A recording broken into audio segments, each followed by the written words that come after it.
I'm Ryne from The Moon is a Dead World, and this is the start of a new podcast that I'm actually going to be doing partly with The Moon is a Dead World, but also on the side, so you'll be able to access it not only from themoonisadeadworld.net, but also from iTunes and hopefully some other places that we can get the podcast set up for.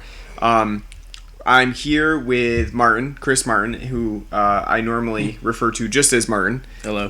He is not a blogger. He doesn't have any sort of online presence besides his social media.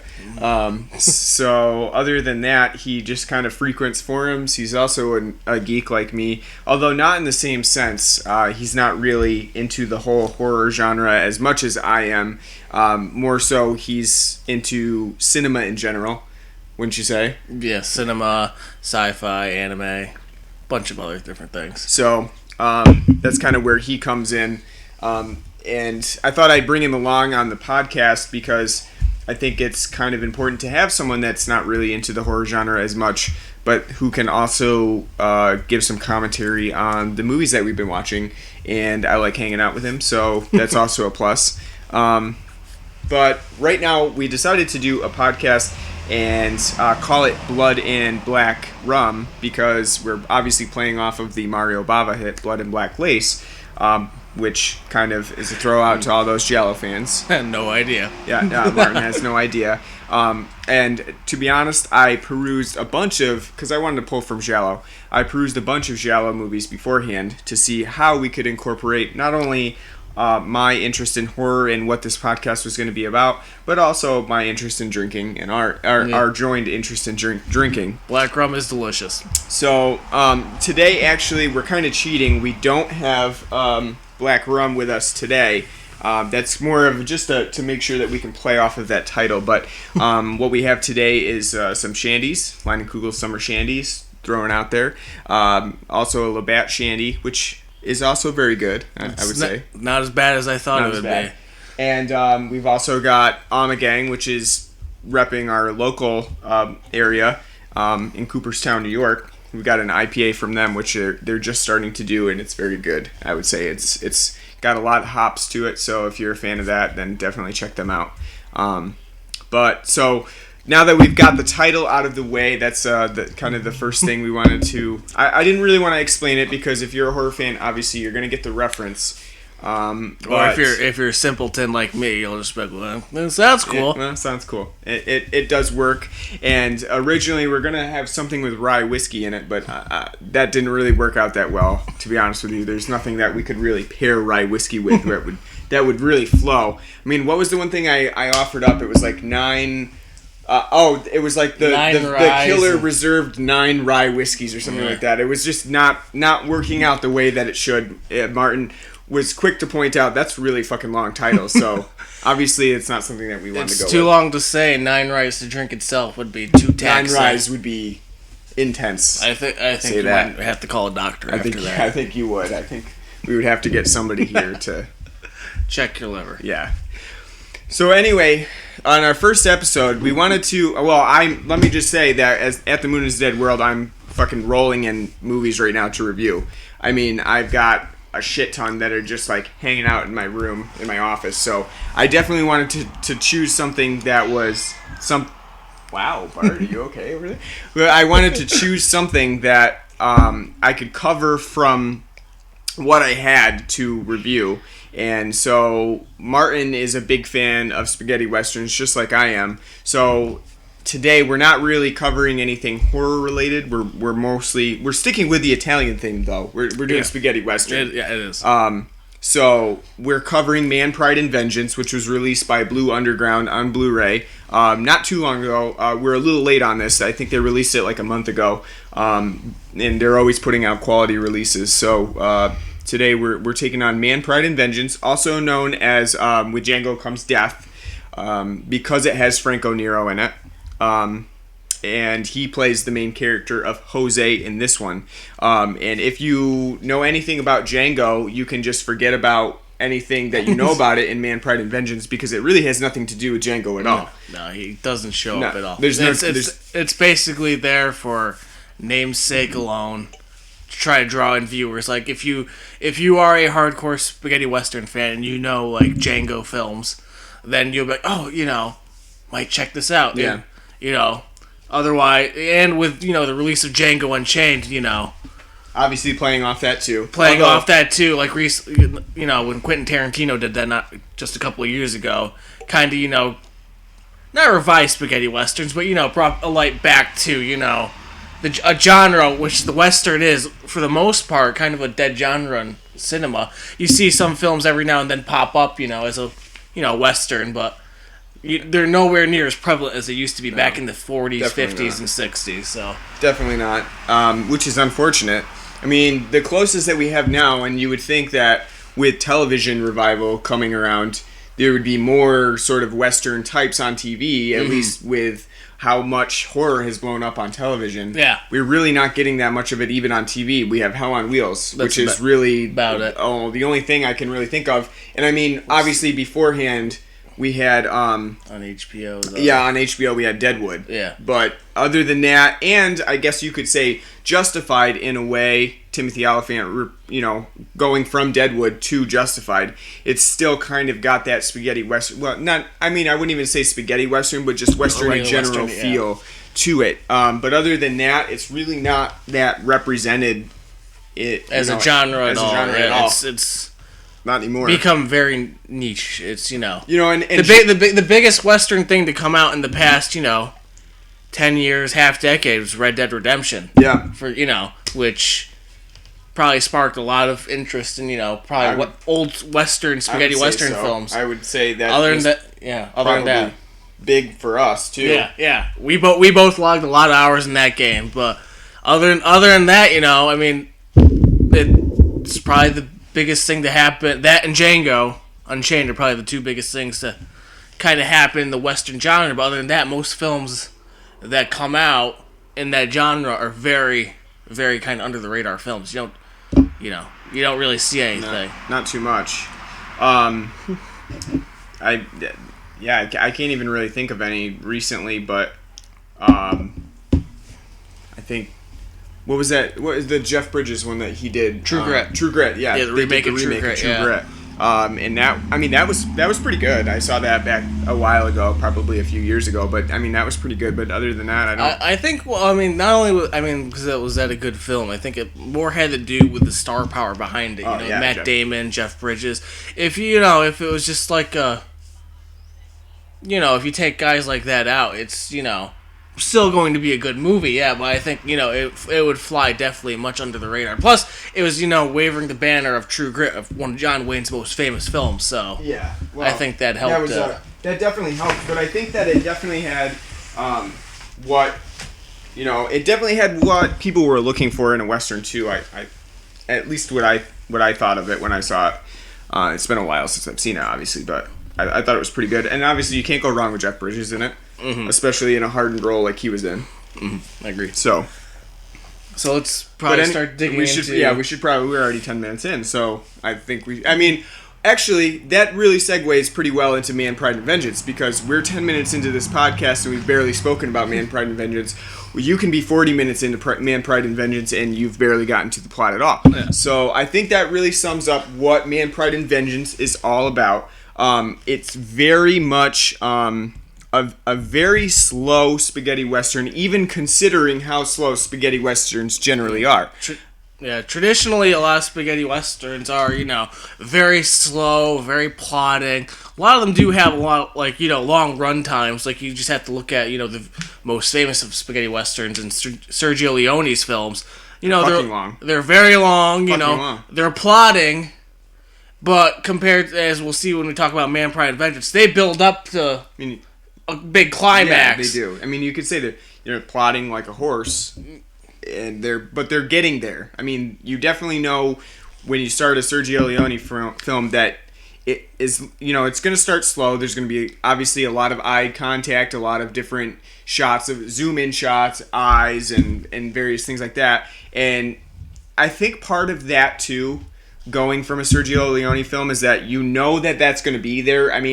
As a current, contemporary viewer of cinema, you kind of know what you're getting into in a Sergio Leone film. Yeah. Whereas you talk about Luigi Bazzoni, not well known. Not well known comparatively to like Sergio Leone, and it's not something that obviously you would get a lot of.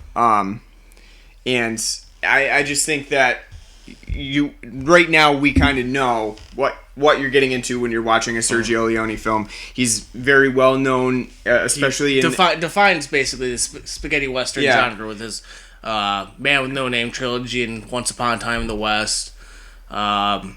His more or less famous film with Duck You Sucker or A Fistful of Dynamite. Like how with those movies, it's going to be slow, but again, like, because it's kind of not fair to compare Man, Pride, and Vengeance to those films. It's not. Because those are probably considered, to the most part, not to just be masterpieces to the Western, spaghetti Western genre, but also as just cinema, like, landmark movies in cinema history. So this Man, Pride, and Vengeance comes nowhere near it, but it does have a lot of traits that you would see in a Leone film, just not as well done. Not only that, but like that you would also see in other spaghetti westerns that were very prevalent at the time of the late 60s. Well, and I mean, with Luigi Bazzoni, too, to be honest, when Man, Pride, and Vengeance came out in 1967, he hadn't done a lot. Mm-hmm. Basically, he had done The Possessed before that, which was, right before that. I think it was a couple years before it. And then it was Man, Pride, and Vengeance, and he's really only known for that and The Fifth Chord, which came out like a few years later in 1971, which is kind of like a crime film. But other than that, Luigi Bazzoni, you don't really think back and say, wow, yeah, that was really like a person who kind of furthered the spaghetti western genre. Yeah. It really wasn't. But and I mean, talking about that, and we recently watched Day of Anger as well, which is by many spaghetti western fans and critics considered a very good spaghetti western. Yeah. When we watched it, we really weren't that impressed. Other than Lee Van Cleef being Lee Van Cleef, that movie's very run of the mill. It's kind of like when you're going from and perhaps we've kind of watched them in the wrong order. Mm-hmm. Perhaps we're coming from seeing the best to going towards the more obscure films, because that's kind of the thing now, is to release the more obscure films on Blu-ray. Mm-hmm. And having these, thankfully Blue Underground is taking things like this and bringing them to light, so people can experience them. I'm not saying that that's a bad thing to bring out those older films that people might not have experienced because they've only really been in obscurity, maybe online. Somebody put up a terrible rip of like a copy that somebody had. But at the same time, you're coming from a scenario where you've seen some of the best, and now you're going towards more, not the worst, obviously, but some that just aren't well known, and they weren't well known for a reason. I mean, they just for whatever reason they didn't get into the public spotlight, either because of promotion, actors, something like that. Mean, like the reason why, you could say like a Sergio Leone's films are well known is because he had Clint Eastwood for those first three movies, or a TV star at the time, and he also had in Once Upon a Time in the West, Charles Bronson and Henry Fonda. Henry Fonda, by the time that movie came out, is an acting legend. Right. These films that Franco Nero, a well-known act, for people who like films in the overall Italian genre. But if you're Joe Schmo America, you're probably And I mean, you're not gonna. Who are you gonna relate to more, right. Franco Nero or Clint Eastwood? Yeah. Guy that's exactly in this country's been promoted for 50+ years as being like America's great badass. I mean, and it's not like Man, Pride, and Vengeance is hurting for name stars either. I mean, Klaus Kinski's in it too. I mean, he's well known for other westerns and a lot of other different genre films, especially horror. But at the same time, it just really doesn't have anything. Man, Pride, and Vengeance, doesn't really have anything that's kind of drawing people to it. And I don't think that it is very well known.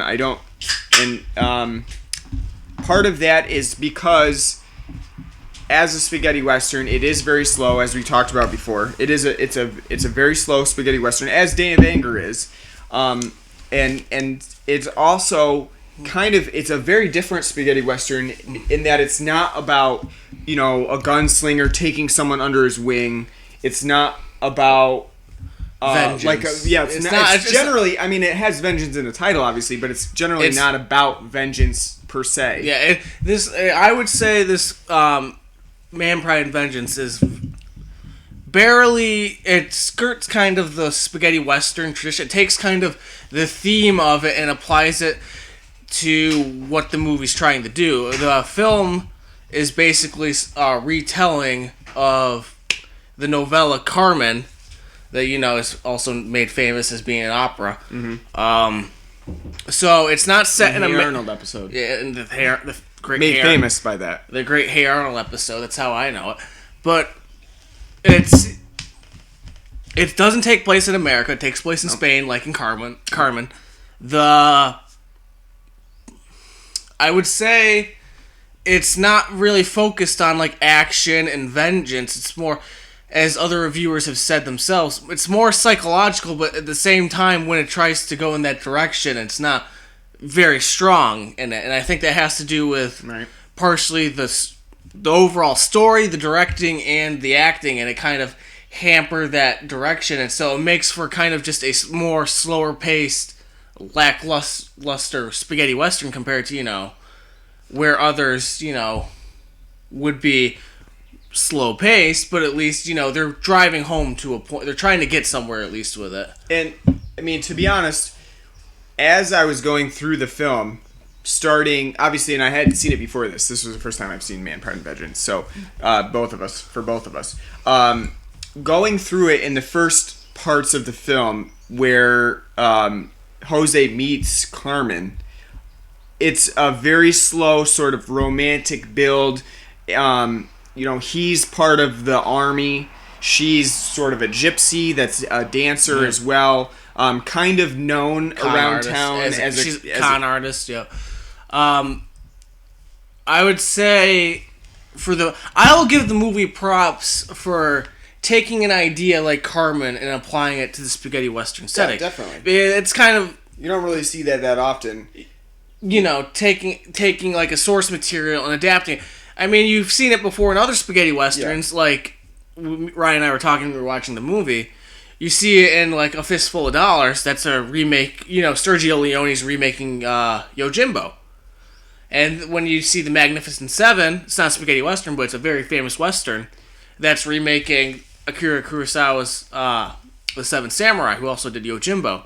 And you also see, you see kind of like, plays on that, like taking source material from whether it be books or, other movies and turning it into a western theme and succeeding. This movie, I think, does it a little bit, but at the same time, it's too slow-paced for its own good and building to what it wants to build to. I would say that it takes Carmen up to a certain extent, whereas, when we have seen other ones like that, other films like that, but spaghetti westerns that take like Yojimbo, that is kind of already structured in that style. I mean, Carmen is definitely not anywhere near what you would say a spaghetti western would be. Yeah. They're very, very different. And I think part of the problem with Man, Pride, and Vengeance is that it does use some of Carmen, and it wants to use that as a frame of reference for this film. For the viewer. But at the same time, as it continues, once you get into the second act, it really starts to develop into its own style of spaghetti western. It's definitely becoming more of a spaghetti western than its influence from Carmen was. Yeah. And I think that it's the problem that Bizzoni has is taking both of those styles and trying to mesh them together in a way that really works and makes sense. And I think that, the first act of Man, Pride, and Vengeance really has that Carmen thing down. But it takes it a very long time. It takes too damn long. It's very fucking long. Where it should have taken 20 minutes to get the point of, you have your female lead, who's Carmen, who is, your gypsy, who's, very, very bewitching. Bewitching. She's seductive, which is also known as a con artist. It should have taken 20 minutes to get from the point of you introduce Carmen. She's a con artist. She's seductive. She's seducting our lead in Jose, who's an army sergeant. And then, it should only take 20 minutes to get from, they meet, he gets seduced, and then he gets in trouble, and then he needs to flee. Instead, it takes 40 minutes, even though it shouldn't, because he falls in love with her instantaneously. Right. There's no, logical growth. No progression even. Progression for his character. You would think, with 40 minutes to spare, there could be some progression there. You would think that, Jose would eventually become enamored with her as he continues to meet her over and over again. But instead, it's more of he meets her once, he does her a favor, gets in trouble, but he's enamored immediately. Yeah. And from there, I think, again, that's part of the problem, is that there's no real progression of rising events. I even said that to you at one point, because you questioned, how far into this are we already? And I looked, and it was 40 minutes. And I was like, I think now, finally, we're getting to this rising action. I mean, all that was exposition, first and foremost. Yeah. And that's typical to see in a spaghetti western, because, again, they are known for very slow pacing. But at the same time, this movie is only an hour and 40 minutes. Hour and 40 minutes. So they wasted a lot of time building up this relationship between the two that didn't really grow or build to anything. It was just he's enamored, she's a con artist, she's trying to screw him at every chance she can get because she just wants to get what she wants. And all it builds to in that 40 minutes time, because like I said, the relationship doesn't grow at all. And it just builds to Jose ending up killing his lieutenant when he walks in on the lieutenant, just having sex with Carmen. It's basically a big waste of time building up to that point. Again, you could have gotten to that point a lot quicker, and I think what makes it even worse is the way Franco Nero, his acting in the movie is pretty good. It's solid, but when it comes to the romance scenes, like him expressing his love or him expressing his anger, it's very awkward. It's awkward and very over the top. Instead of saying, I'll kill you, he's like, I'll murder you, trying to be more dramatic about it. Or like when he says he loves her and and he wants to make love to her, he's very over the top about it. He's very, very garish and he's very just And I feel like we should interject and say that we did watch the English version of this. The English dub, yep. In English dub. So we did not actually watch the Italian version, which is also on Blue Underground's Blu-ray. We could have watched it, but we decided to go with the English dub. Which, to be fair, is really not. It's not that good. It's not that. It's typical. I'm not saying that's Blue Underground's fault. I'm saying that's what it's typical. Presented as. It's typical of a foreign movie that got dubbed in the '60s. It's over the top acting, especially for the very bit part characters, like like a random stranger who has two lines. Their lines aren't delivered normally. It's very over the top. It's like they pulled someone in and said, "Hey, we got an extra. We need you to say this. Give us this line." And I think that's very characteristic of the time period. I think that as we've moved forward with voice acting and people committing dubbing, just to the role, voice acting, that has gotten a lot better. But in this time period, it's an afterthought. It's very not. It's not up to par, definitely. So, I mean, I think that could have been part of the problem when we talk about Franco Nero perhaps being a little awkward in his roles. I mean, obviously he does have a dub voice for it, but I don't think that's totally the main portion of the problem. I think that more so it is the way that Bazzoni has created this romance that I think almost intentionally too is that it is very much the viewer supposed to sense this irony that Franco Nero's character Jose is really going after this gypsy woman, this bewitching sort of seductive woman that it has really no interest in him, is just using him. I mean, as an audience member, we know that pretty much from the start, from what we've seen. And I think part of what makes this and Carmen like a sort of play or a movie that kind of transcends time is that people can understand that there's an unrequited love interest here, and that Carmen is really kind of playing Jose on. I think that's I'm feeling like Bazzoni intentionally put that in there. I mean, we're supposed to sense the irony, but at the same time, it becomes so over dramatic to the point where it's very hard to believe that Jose would continue to go on with the plan from Carmen. So, I mean, we should talk about, the second act is really where it becomes a spaghetti western style feeling movie. Yeah. Where it kind of switches roles actually very abruptly. I mean, there's a scene where Jose kind of loses consciousness after his fight with the lieutenant over Carmen, and from there it really switches abruptly to, hey, this is a spaghetti western. It's out in the hills of Spain. It's now there's horses. Now we're away from towns, and looks more like a desert. It looks more like the desert. Canyons. It switches very abruptly to now we have like sort of a heist moment where we're planning a heist, and that's more so of a spaghetti western than you would expect from something like Carmen. It's definitely planned out like a spaghetti western instead of using Carmen as a focal point. I will say the movie starts off too with the end scene. It starts off with you see Jose running away from some sort of trouble, and you see how large in scale the movie kind of seems because it's out in the open. It's a canyon. It's kind of it's reminiscent of, to me, but even though the movies came out afterwards, and Pat Garrett and Billy the Kid starring Chris Christopherson and James Coburn, where you see in the beginning how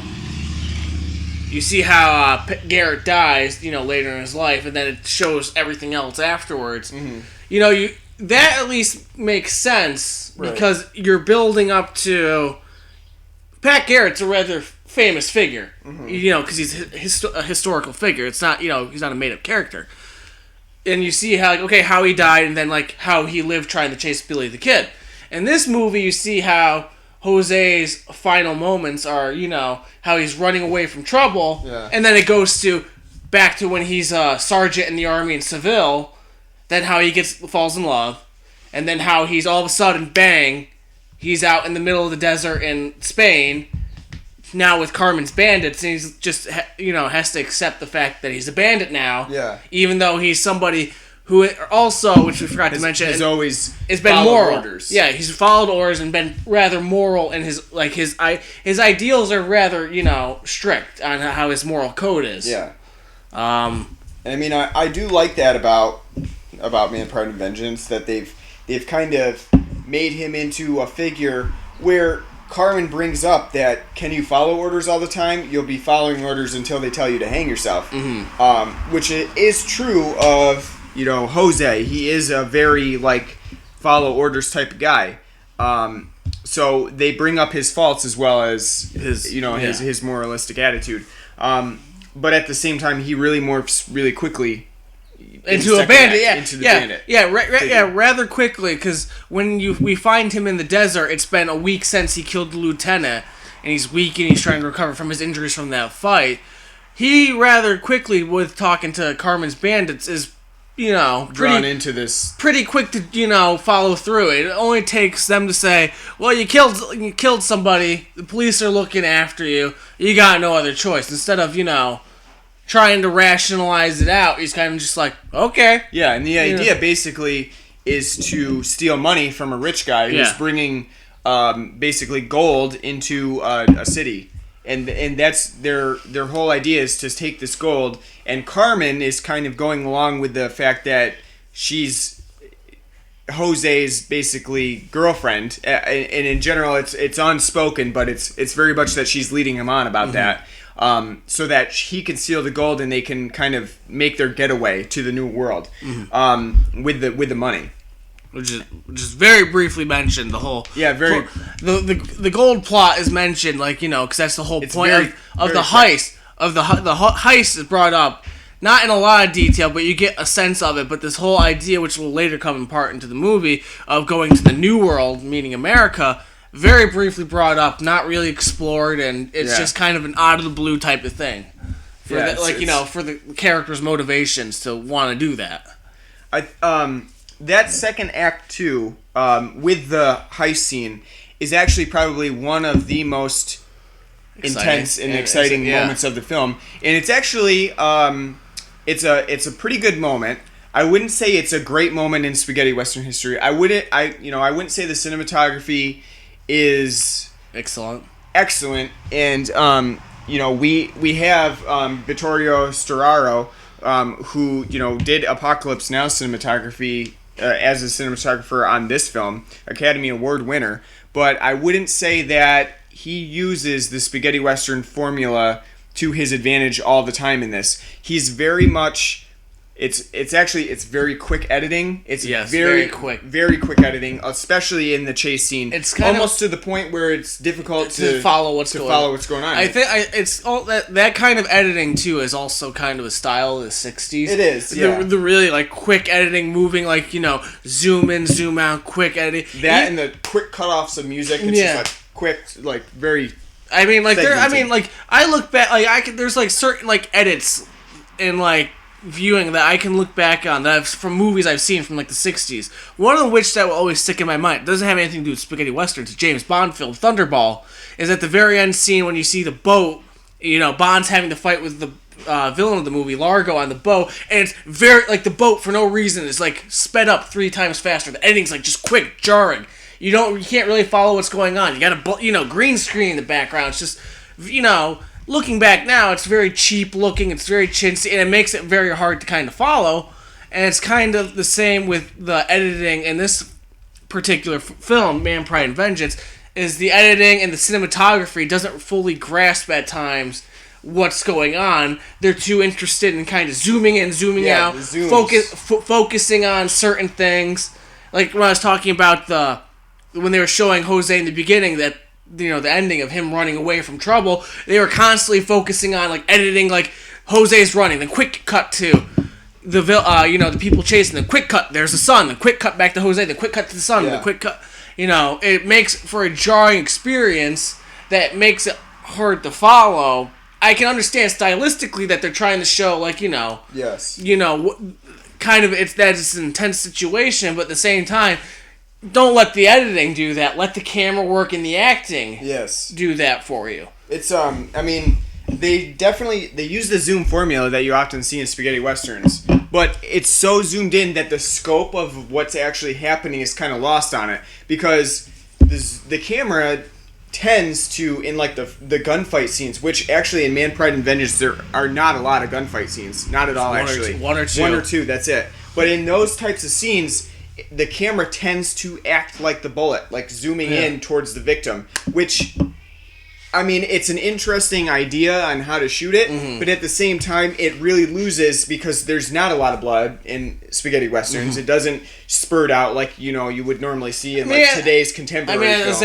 At the time, it's very, it would have been violent. It's violent for the time, kind of like with, as a horror fan, like, the Hammer horrors, like, having blood and kind of like, more nudity. At the time, it's more, graphic. But later in the film, you see somebody get shot in the head and there's like no repercussions from it that you would see like in a modern film where somebody gets shot in the head and you would see the full-on effect of some, that kind of wound. So it's got, that mix of a little bit of blood from the attacks that are going on, but at the same time, it's, not being fully resembled. It's, very nowhere near as dramatic as it should be. And I think that adds to the kind of the editing confusion, because when the camera is using that zoom in shot as sort of the bullet, where you kind of see, the victim stagger and then he falls over, it's almost confusing because it's jumping around so much that it's like, okay, so he must have gotten shot, but where did he get shot from, and what happened? I think, it definitely adds like a fast pacing to it, because for the most part, Man, Pride, and Vengeance is very slow on the editing. I would say besides the action scenes, which there's only a couple of those as well. It's very slow on the editing. It's very, very deliberately plotted.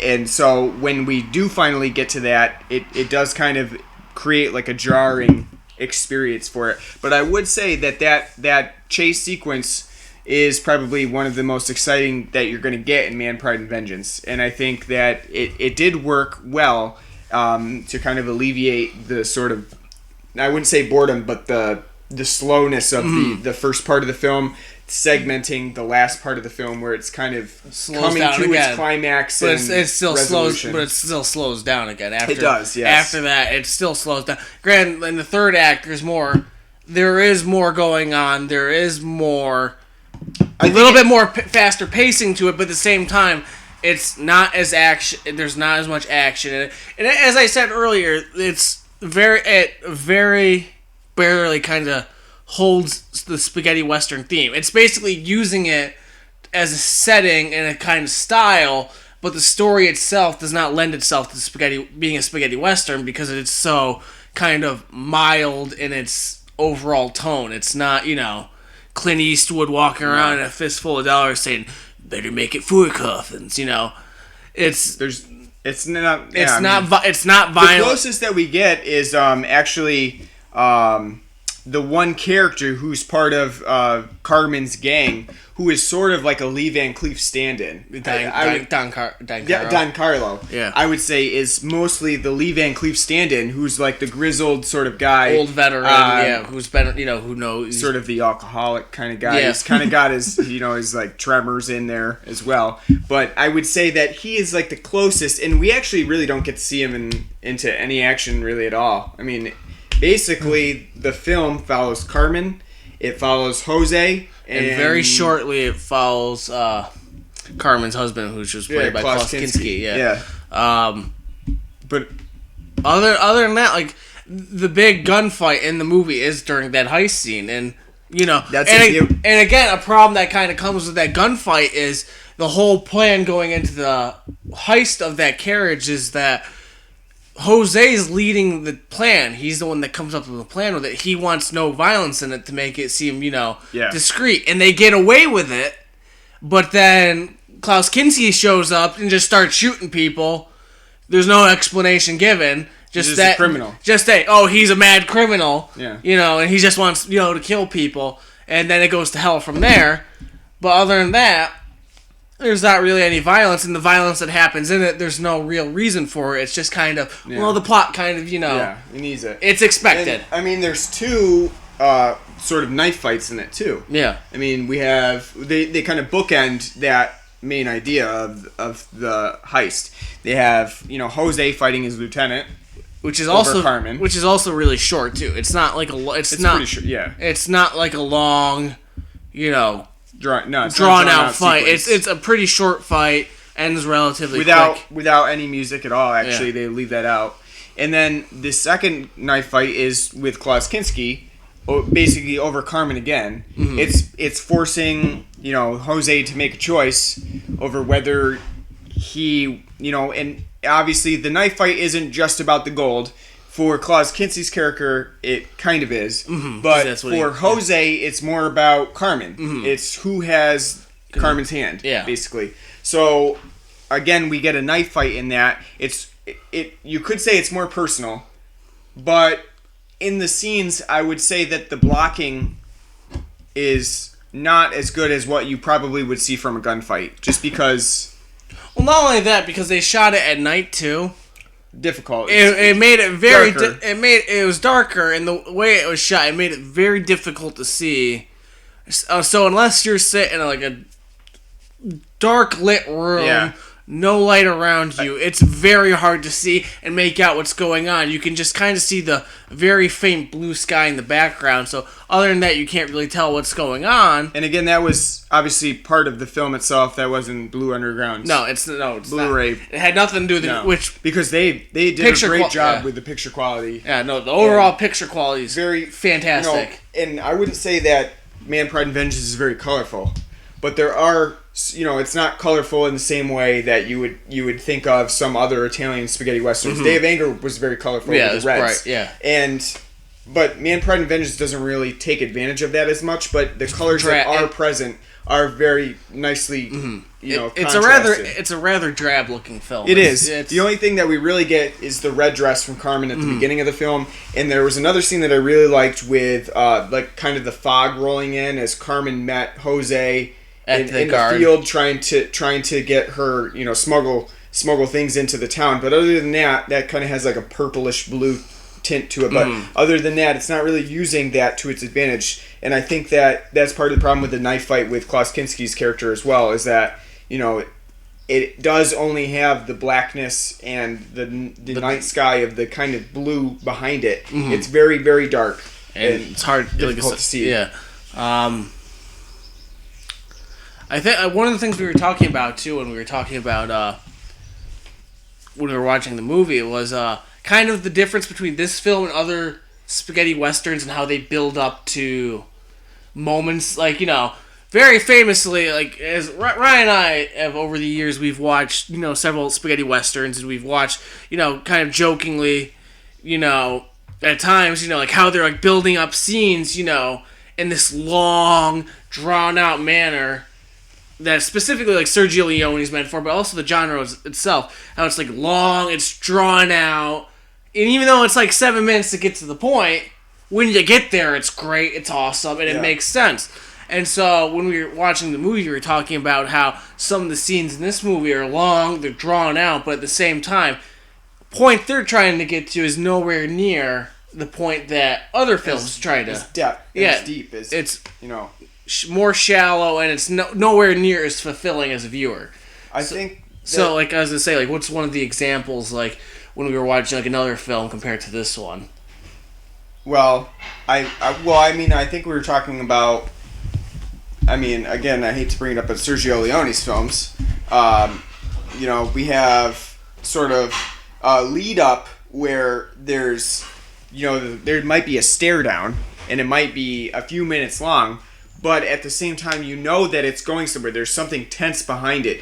There's either sort of a character-driven need for this showdown that stems further back with vengeance or some double crossing that makes it more tense than what you might expect from something like Man, Pride, and Vengeance. Klaus Kinski's character is I hate to keep referring to him that, but I don't even remember his name because he's really not featured that much in it.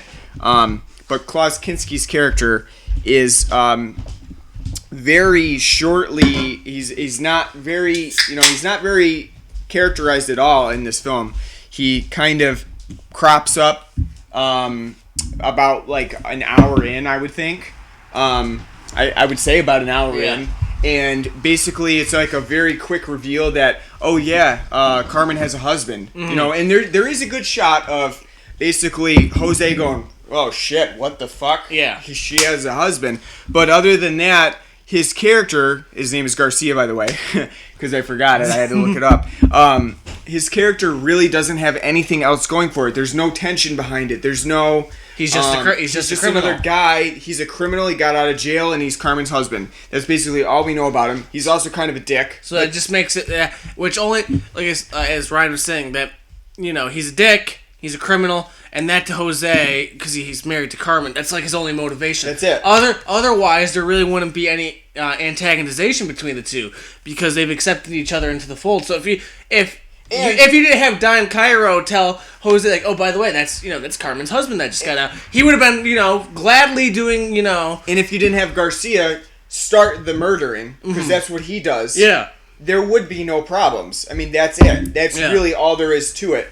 And, you can say that Man, Pride, and Vengeance has vengeance in it. Apparently, that is the vengeance. But really, there's no reasoning for killing off Garcia besides those two events. Whereas, if you think about, like, The Good, the Bad, and the Ugly, there's definitely that backstory behind those characters where when you get to that tense, long finale, there is a payoff behind it. There's something there where you're like, wow, I really want to see this showdown. Even though there's a really long standoff, there's a showdown there. 3 hours of build. 3 hours of build up of these characters going at it. And as I was saying earlier too, take on the opposite end, you have Leone's again. I hate to constantly use Leone as an example. They're very different. Very different. But, Leone in his movie Once Upon a Time in the West, starring Charles Bronson and Henry Fonda, the first 7 to 8 minutes, there's no dialogue in the movie. Mm-hmm. It's just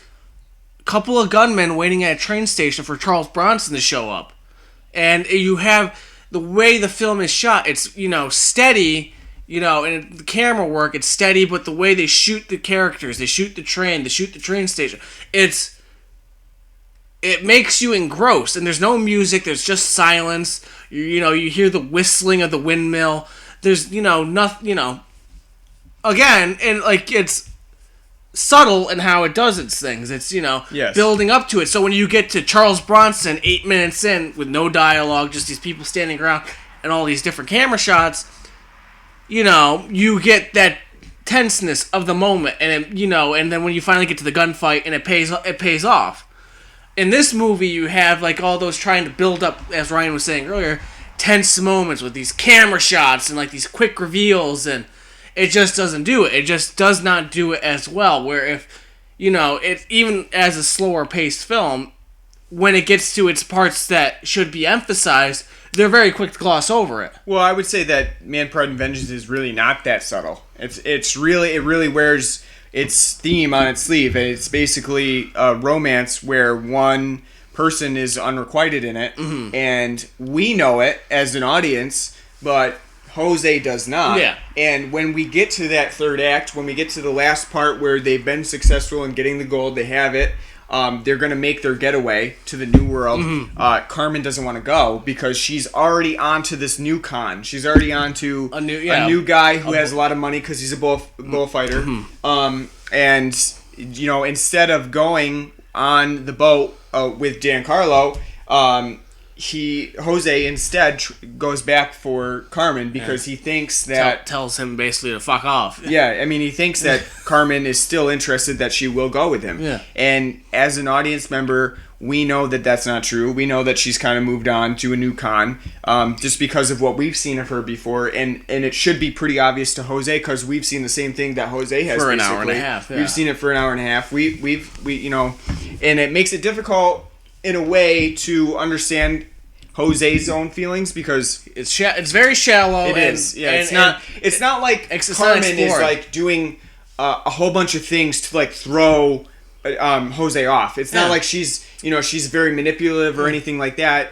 We don't get any of that in the film at all. We just basically see her telling him exactly what's going on, and that's he just follows it. Yeah. That goes along with his character. Yeah, with the following orders. At the same time, you have a scene throughout the entire film. There's a bunch of scenes where she'll tell him he's useless. She thinks he's a pig and he's ridiculous and he needs to give up. And then 2 seconds later, after she belittles him and berates him, she's like, "Oh, but I love you." Yeah. And saying it half-heartedly. As the audience, we know it's half-heartedly, but it's at the same time, it's like when anybody in with common sense sees somebody like a friend or somebody in a relationship that's an abusive relationship that they can't get out of, you have that lens of they're treating you like shit, just fucking leave, Yeah. And you can kind of say that but at the same time, and you can kind of understand Jose, she does say that, but the movie doesn't give us enough. But you're not given enough to go on it. With the way, this movie could have been 20 minutes long with him just being like, yeah, no, the hell with this. Yeah. Get your ass back, out of the town. Well, again, I think that has to do with the beginning portion of the film where it documents only a couple of instances where it could have encompassed a lot of different ones. Mm-hmm. It could have added a lot more where, instead of Jose just being like this guy who just kind of seems to become obsessed with Carmen really quickly, it could have been a lot of little moments that build up to it instead of just a couple that seem out of kind of character for this person who seems to be pretty well established in this town. Yeah. He's part of the army. He seems to be pretty well established with a lot of power. So it just kind of comes out of nowhere. And I think we're coming down to the time where we kind of got to wrap things up because we only got a few more minutes left before we're gonna cut it loose. So I wanted to bring up as we finish things out, something that really is kind of because become pretty important to spaghetti westerns, which is the music. I mean, you know, that's a pretty important part of most spaghetti westerns, and in general now many older films have great scores. And this one was done by Carlo Rusticelli, who I would say is less known, not as well known.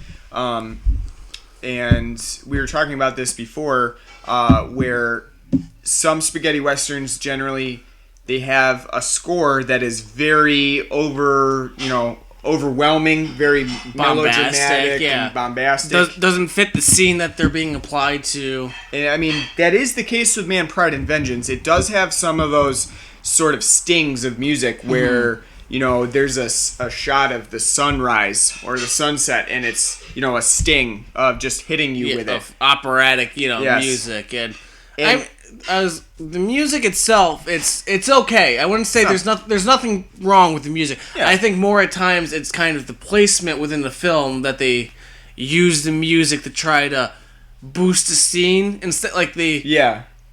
It's just because there are intentional moments where they leave it out, like the fight scene with the lieutenant to make it seem more intense. And, like a fight for the death, which obviously was. And I think it's important to note in these films too that a lot of the time with the scores, they weren't done in a studio where someone was sitting there watching the film, going, "Okay, what would be the score for this moment?" To fit that moment. It was basically written, and then you plugged it in. Yeah. Where you wanted it to go.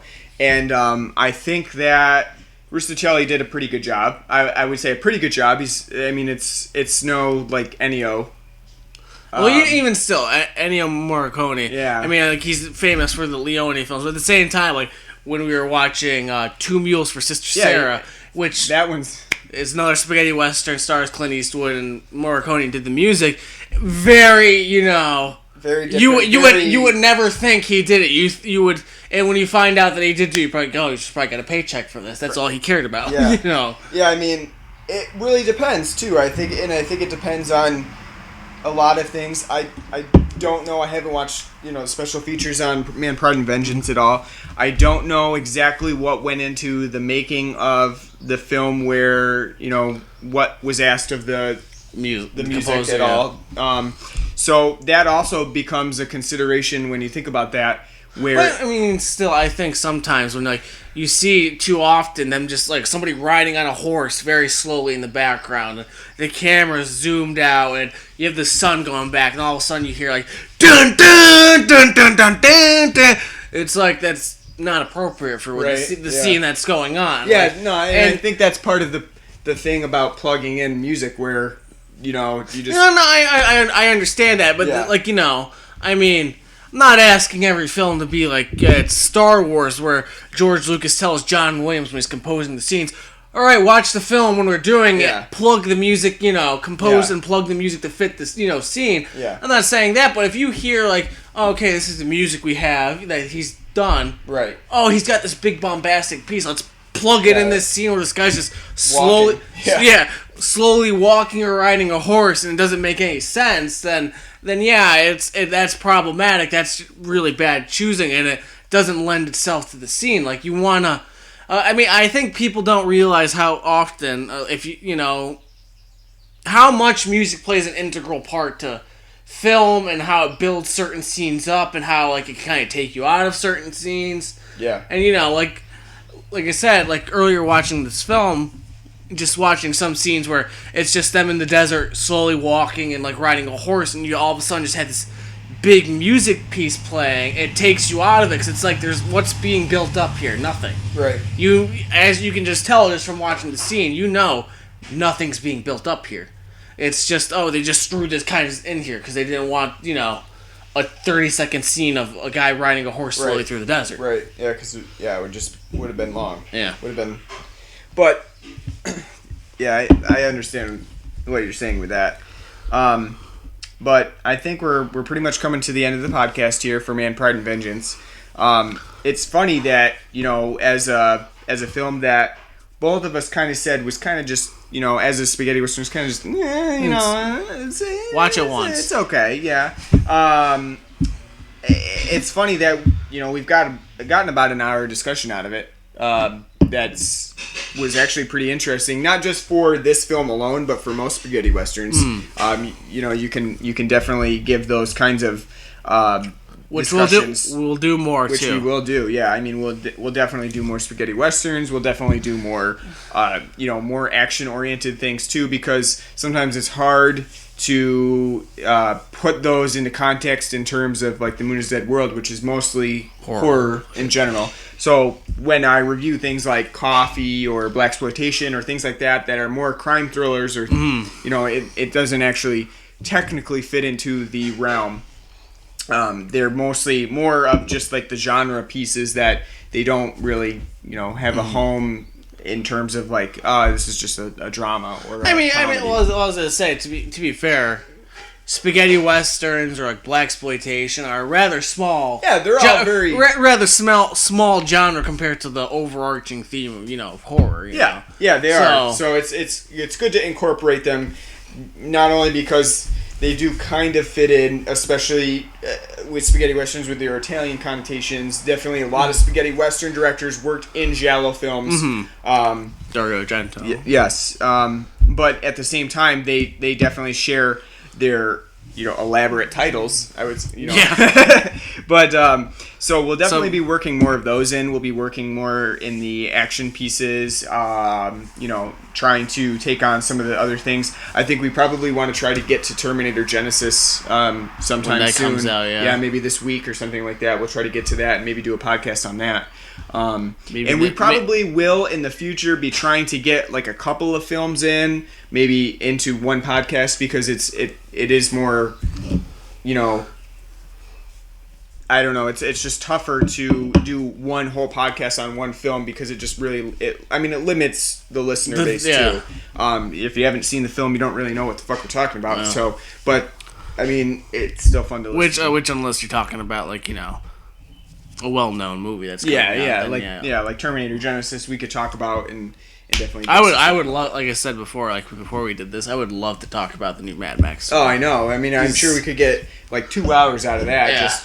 Just shooting the shit, but we definitely have to keep in mind the format and listeners being able to devote the time to it. It's not like a Harsh Noise Wall piece that I would do 4 hours. Well, you gotta listen to their feedback and see what they say. Yes, hey, talk more about this, or like, hey, shut the fuck up. You know what I think we'll also try to do is with movies that we've seen before that we definitely know better. We'll try to do like sort of like a riff tracks on it, or like a running commentary track while we watch the film, which would be interesting. It'll be like I'll have to look more into how I would want to do that with either headphones or something like that, so that we could definitely get the most out of it and perhaps be getting some better equipment, because I know the mic itself, we have an external mic. It's not the best, so it's not picking up the best quality, but we'll definitely be trying to get some better stuff for that too, and definitely taking feedback from you guys, listeners, in hoping that you guys will subscribe either on your iTunes account or wherever else we can get this podcast up. You can always check it out on themoonIsDeadWorld.net, which I will definitely have links for it up. And we'll definitely be coming back to you regularly with different reviews or different commentaries on things that are happening in cinema today. Not even cinema, but it could be television, just anime, different things, anything in general. Really, we'll be trying to cover based on what interests us, what seems to be interesting people around the internet and communities. Anything like that. So revealing the light on lesser known things. Like that's right. Man, Pride, and Vengeance. That's right. And with that, I would like to thank Blue Underground for the Blu-ray of Man, Pride, and Vengeance, because these companies really do go out of their way to provide good review copies for people like me who kind of just get the film and give it a watch and devote quite a bit of time on it, actually, just to give a fair review and talk about it. And talk about it.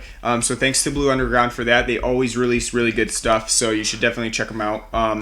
I have a couple other Blue Underground releases that I'll be covering either in review format or in the podcast too. So definitely. Which ones are those? I think. Oh, that's the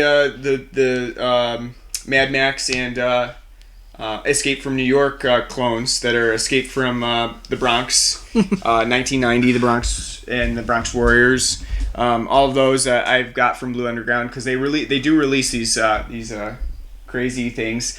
So we'll definitely be getting to those. And other than that, keep listening, and we'll be back with you soon. Hopefully you're subscribed to our iTunes account and wherever else we get this up. So from themoonizdeadworld.net, I want to thank you. And Martin, you want to? Thank you, guys. I hope you'll be back, Martin. I will be. All right.